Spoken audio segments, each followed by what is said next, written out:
Dissimulés dans des oranges au Liban, dans des pastèques en Jordanie, ou encore dans de faux sacs de farine en Arabie Saoudite.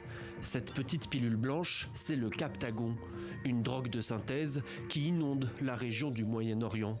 On en trouve partout, et particulièrement en Arabie Saoudite, où elle fait des ravages parmi la jeunesse dorée. Ces 6 dernières années, les autorités du royaume ont déjoué des tentatives de contrebande de plus de 600 millions de pilules d'amphétamine.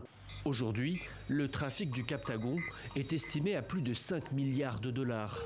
Et si cette drogue a connu un développement fulgurant ces dernières années, c'est aussi grâce à un homme, Bachar el-Assad. Profitant du chaos et de la guerre dans son pays, le dictateur syrien a développé ce juteux trafic et en a confié la gestion à son frère, Maher el-Assad. La Syrie est alors devenue l'épicentre mondial de la production et de l'exportation de ces amphétamines. Un État narco qui dérange ses voisins. Les pays de la Ligue arabe, et particulièrement l'Arabie saoudite, veulent mettre un terme à ce trafic. Le Captagon serait même une des conditions de la normalisation des relations avec Damas.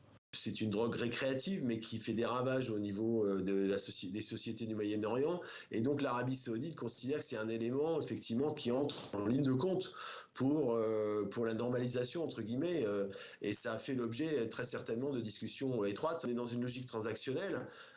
Et dans la mesure où les sanctions occidentales ne sont pas prêtes d'être levées, c'est pas à l'ordre du jour, Bachar el-Assad peut, de son côté, demander justement aux pays qui l'incite à juguler ce trafic, des contreparties financières pour la reconstruction du pays. Mais même s'il le voulait, il n'est pas sûr que Bachar el-Assad parvienne à mettre fin entièrement au commerce de Captagon, car l'ampleur du trafic dépasse désormais largement les frontières du territoire syrien.